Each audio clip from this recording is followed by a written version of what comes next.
मैं ही ओम हूँ और मैं ही नाद ब्रह्म भी हूँ। शिव के मुख से फूटा पहला स्वर भी मैं ही हूँ। मैं हूँ डमरू और सुनाऊंगा आपको शिव और शक्ति की अद्भुत कहानी।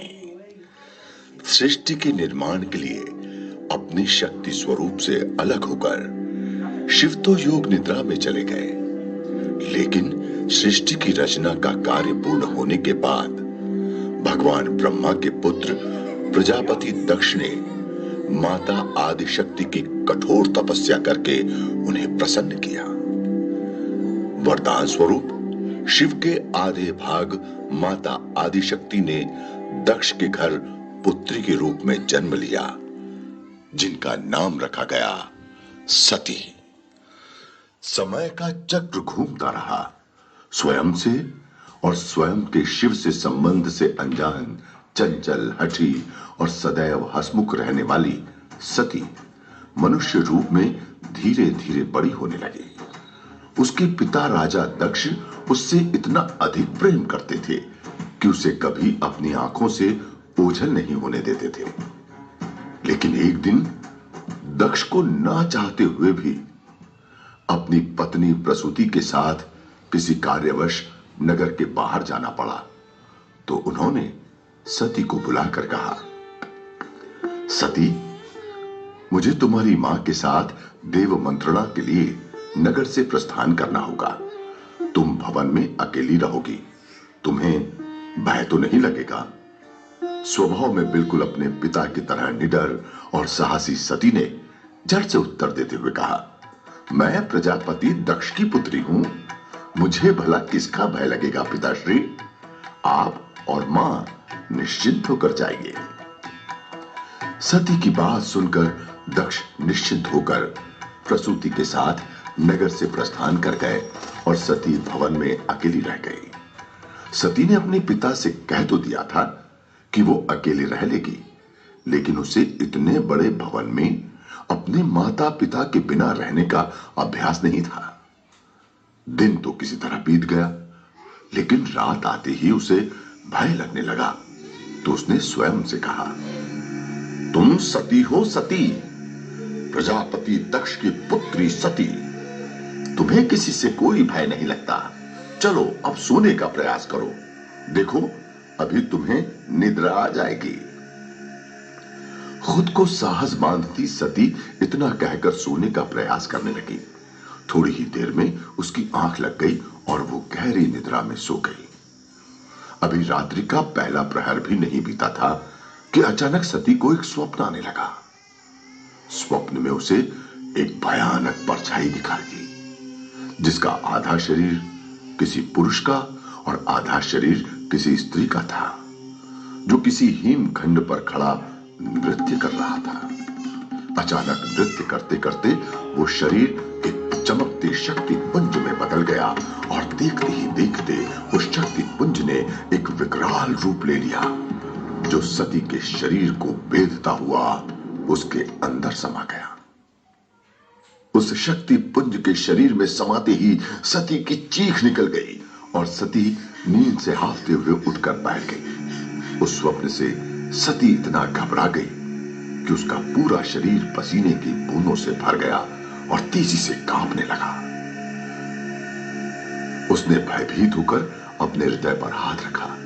उसका हृदय जोरों से धड़क रहा था। भयभीत होकर उसने अपनी मां को पुकारा, मां, तुम कहां हो? मां, मुझे भय लग रहा है। मां, तुम कहां चली गई मुझे छोड़कर? अपनी मां को पास न पाकर स्वप्न से भयभीत सती रोते हुए पूरे भवन में इधर से उधर भागने लगी। वहीं सती को रोते देख कैलाश पर अपनी योग निद्रा में लीन बैठे महादेव विचलित हो उठे।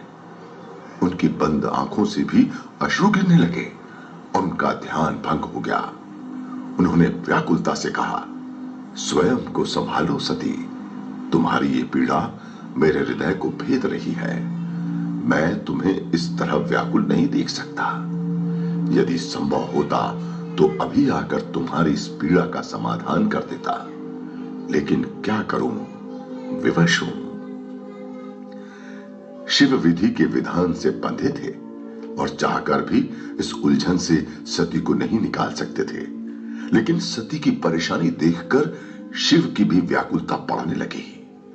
इस ओर पूरे भवन में भागते भागते सती अचानक एक छोटे से खंडहर जैसे कक्ष में जा पहुंची। तभी घोर अंधकार से भरे उस कक्ष से सती को एक धीमी आवाज सुनाई देने लगी। सती, सती। उस आवाज ने सती को अपनी ओर आकर्षित करना आरंभ कर दिया। सती ने पलटकर कहा, कौन है वहां, कौन है? सती उस आवाज का पीछा करते हुए कक्ष की खिड़की के पास आकर खड़ी हो गई। उसने झांक कर बाहर देखा तो दूर उसे एक विशाल पर्वत दिखाई दिया, जिसकी चोटी पर बैठा एक सन्यासी उसी की ओर देख रहा था। अंधकार के कारण सती उस सन्यासी का चेहरा तो नहीं देख पाई, लेकिन फिर भी जैसे ही सती की आंखें उस सन्यासी की आंखों से टकराई तो उन आंखों के आकर्षण में बंधी सती सब कुछ भुलाकर एक टक उन्हें निहारने लगी। उसने मन ही मन कहा, कौन हो तुम सन्यासी, और ये कैसा आकर्षण है तुम्हारे नेत्रों में जो मुझे अपनी ओर खींच रहा है? तभी उस पर्वत से एक शीतल बयार आई और क्षण भर में ही सती का मन शांत हो गया। उसने चौंकते हुए कहा, ये कैसी माया है नारायण? इस शीतल बयार के स्पर्श मात्र से मुझे असीम सुख और अपार शक्ति का अनुभव हो रहा है, मानो मैंने जीवित ही स्वर्ग को पा लिया हो। मेरी छटपटाती और भयभीत आत्मा आनंद के सागर में हिलोरे लेने लगी। सती के मन का भय अब समाप्त हो चुका था। वो सन्यासी को निहारते हुए वहीं बैठ गई। रात भर बिना कुछ कहे, बिना कुछ सुने वो वहीं बैठे उस सन्यासी की गहरी आंखों में झांकती रही। सती का मन बार बार उस दूर बैठे सन्यासी से एक ही प्रश्न कर रहा था, मैं तो तुम्हें जानती तक नहीं सन्यासी, फिर क्यों मेरा मन तुम्हारी ओर खींचे जा रहा है? ये कैसी माया फैलाई है तुमने कि तुमसे दूर जाने की कल्पना मात्र से ही मेरा रोम रोम कांप रहा है। लेकिन वो सन्यासी चुपचाप वहीं बैठा सती को एकटक देखता रहा। ना तो उस सन्यासी ने अपनी आंखें झपकाई और ना ही सती ने। दोनों एक दूसरे में इस तरह खो गए मानो वो दो नहीं एक ही शरीर, एक ही आत्मा हो। वो रात बस यूं ही आंखों आंखों में बीत गई और सती वहीं बैठे बैठे सो गई। लेकिन सती को कहां एहसास था कि वो पर्वत था कैलाश और वो सन्यासी थे स्वयं शिव। उसके बाद हर रात सती को वो स्वप्न आने लगा और हर रात भयभीत सती उस सन्यासी को देखने उस खंडहर जैसे कक्ष में आने लगी। लेकिन जैसे ही उस सन्यासी से सती की आंखें मिलती वो सब कुछ भूल जाती और उसका मन प्रफुल्लित हो उठता। वो हर रात उस सन्यासी से एक ही प्रश्न पूछती, ये कैसा जोग लगाया है तुमने कि तुम्हारे सिवा अब मुझे कहीं भी चैन ही नहीं आता? आखिर तुमसे मेरा क्या संबंध है? और जब जब सती के मन में यह प्रश्न उठता तो उसकी अंतरात्मा में विराजित शिव कहते, मैं तो तुम ही हूं सती और तुम मैं। तुम बाहर जिन प्रश्न के हल खोज रही हो वो तो तुम्हारे भीतर ही छुपे हैं। स्वयं को पहचानो सती, स्वयं को पहचानो। जिस दिन तुमने स्वयं को जान लिया तुम मुझे भी पहचान जाओगी। जब जब सती को अपनी अंतरात्मा से ऐसी आवाज आती तो सती सिहर जाती। वो तो इंसानी शरीर के विधान से बंधी थी, खुद को क्या ही पहचानती। लेकिन फिर भी अब उसे उस सन्यासी का साथ अच्छा लगने लगा था।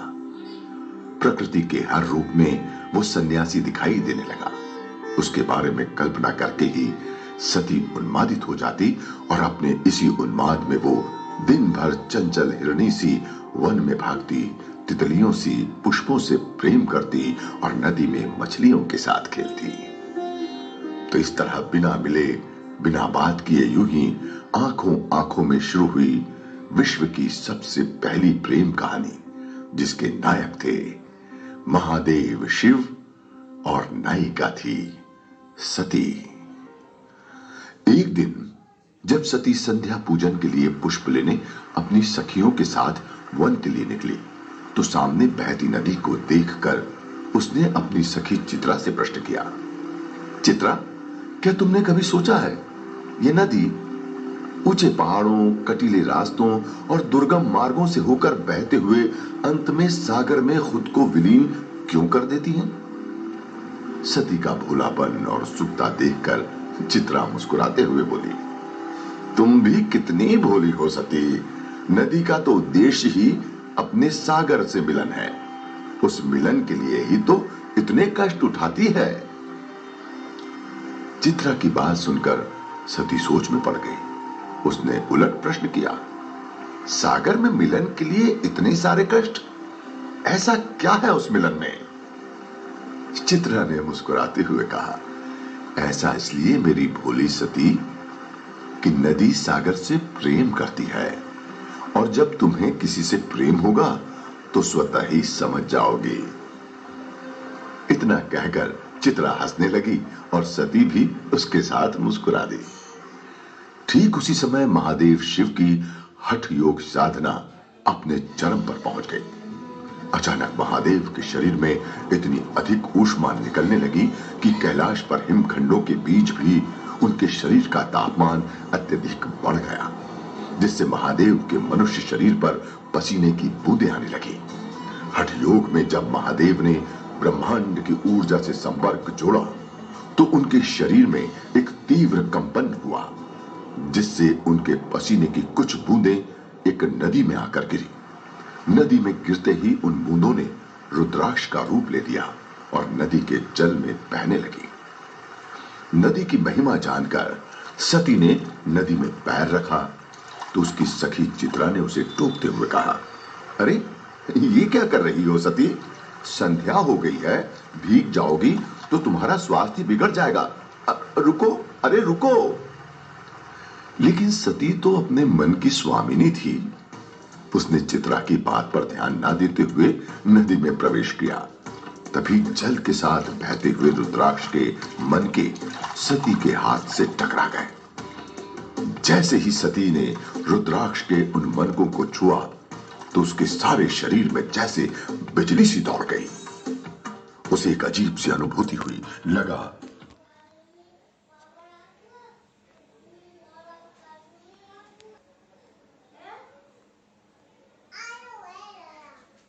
मानो उसने ईश्वर को स्पर्श कर लिया हो और अब जीवन में किसी और वस्तु को पाने की इच्छा शेष ही ना हो। उसने झट से कहा, हो ना हो, ये अवश्य कोई दिव्य मन के हैं, जिनके स्पर्श मात्र से मुझे स्वर्ग के सुख की अनुभूति हो रही है। सती के मुख पर सुख की मुस्कान और आंखों में आनंद के अश्रु आ गए। उसे आज से पहले ऐसा सुखद अनुभव कभी नहीं हुआ था। उसने झट से नदी में हाथ डालकर उन रुद्राक्ष के मनकों को उठाया और अपने हृदय से लगा लिया। जैसे सती को उन मनकों के स्पर्श से सुख और आनंद की अनुभूति हुई थी, ठीक उसी प्रकार जैसे ही सती ने वो मन के अपने हृदय से लगाए, महादेव शिव भी असीम आनंद से भर गए। उनके जलते हुए शरीर की ऊष्मा शांत हो गई और उनके मुख पर असीम आनंद की मुस्कान फैल गई। अनजाने में ही सही, लेकिन आज पहली बार सती ने शिव के अंश को छुआ था। वो प्रथम स्पर्श का हर्ष, उल्लास और आनंद दोनों के मुख पर साफ साफ दिखाई देने लगा। उन्होंने मुस्कुराते हुए कहा, सदियों से मेरा मन तुम्हारे स्पर्श के लिए तड़प रहा था सती। आज तुमने मेरे इन रुद्राक्ष के मनकों को स्पर्श करके मुझे मेरी इस तड़प से मुक्त कर दिया। सती को सहज ही लाज का अनुभव हुआ और वो लजाते हुए भीगे वस्त्रों में नदी से बाहर निकल आई। उसने नदी उसने नदी के किनारे उगी दुर्वा को उखाड़कर उनकी डोर बनाई और उस रुद्राक्ष के मनके को अपने गले में बांध लिया ताकि वो सदैव उसके हृदय के पास ही रहें। सती की सखियों ने उसे छेड़ते हुए इस प्रकार लजाने का कारण पूछा। क्या बात है सती, तुम तो ऐसे लजा रही हो मानो तुम्हारे प्रियतम मिल गए हो। इतना कहते ही सती की सखियां हंसने लगी तो सती भी शर्माते हुए वहां से भागकर भवन लौट गई। भवन में प्रवेश करते ही सती की बड़ी बहन अदिति ने सती के गले में बंधे रुद्राक्ष को देखा तो वो चौंक गई और क्रोधित होते हुए बोली, सती, ये तुमने कैसा घोर पाप कर दिया। तुम जानती भी हो जिस मनके को तुमने अपने गले में धारण कर लिया है उसे तो हमारी सभ्यता में छूना भी वर्जित है। निकालो, निकालो इसे, अभी निकालो। इतना कहते हुए अदिति ने सती के गले में बंधे रुद्राक्ष को खींचकर निकालने का प्रयास किया, लेकिन सती तो सती थी। बिना कारण अदिति का क्रोध उसे समझ नहीं आया। उसने पलटकर कहा, क्यों दीदी, क्या बुराई है इनमें? देखो ये कितने सुंदर हैं। कोई भला इन्हें कैसे वर्जित कह सकता है? आप कदाचित असत्य कह रही हैं, मैं ऐसे नहीं उतारूंगी।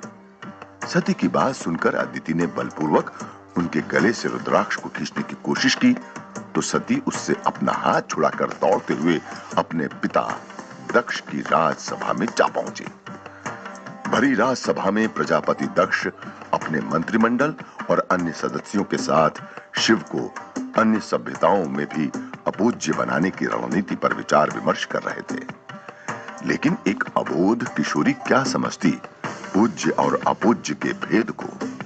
सती ने भूलेपन से भरी सभा में अपने गले में बंधे रुद्राक्ष को दिखाते हुए प्रश्न किया, पिताश्री, देखिए ना कितना सुंदर मन का है।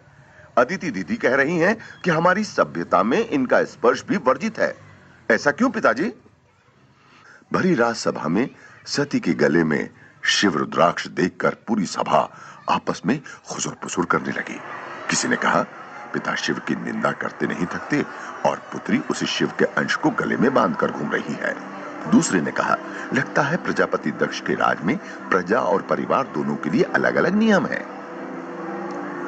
लोगों की बातें सुनकर दक्ष क्रोधित होकर अपने सिंहासन से उठ खड़े हुए। उन्हें क्रोधित देखकर सभी चुप हो गए। लेकिन इससे पहले कि वो सती को अपनी बात समझा पाते, सती ने भोलेपन से कहा, मैंने तो कहा था ना अदिति दीदी से, कोई मूर्ख ही होगा जो इन मनकों के स्पर्श को वर्जित कहेगा। सती के इतना कहते ही सभा में उपस्थित सभी लोगों ने ठहाके लगाकर दक्ष पर हंसना आरंभ कर दिया, जिसे देखकर दक्ष क्रोध से जलने लगे। उनकी आंखों से मानो क्रोध की ज्वाला निकलने लगी। प्रजापति दक्ष का ऐसा अपमान, वो भी उन्हीं की राजसभा में, उन्हीं की पुत्री द्वारा, ये उन्हें कदापि स्वीकार नहीं था। उन्होंने गरजते स्वर में सती से कहा, सती, भरी सभा में अपने ही पिता का अपमान करते हुए तुम्हें लज्जा नहीं आती? तुमने मेरा ही नहीं, मेरे संस्कारों का भी अपमान किया है। दूर हो जाओ मेरी दृष्टि से। आज के बाद ना मैं तुम्हारा मुख देखूंगा और ना ही तुमसे कोई बात करूंगा। चली जाओ यहां से, चली जाओ। भोली भाली सती अपने पिता के मुख से ऐसे कठोर वचन सुनकर घबरा गई। उसका हृदय तेजी से धड़कने लगा और उसके गले में बंधे रुद्राक्ष के मनके भी तीव्र कंपन के साथ हिलने लगे। उन मनकों के कंपन से कैलाश पर योग निद्रा में बैठे महादेव शिव का ध्यान भी भंग हो गया। सती का इस तरह भरी सभा में अपमान देखकर महादेव शिव अत्यंत क्रोधित हो गए। उनके नेत्र लालिमा से भर गए और उनके माथे पर त्रिपुंड रेखाएं अंकित होने लगी।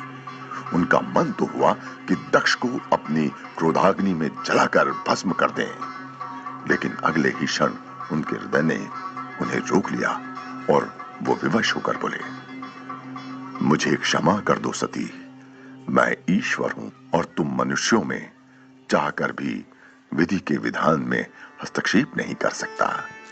ऐसा अनुभव हो रहा है मानो आज मेरा ईश्वर होना ही मेरा दंड बन गया।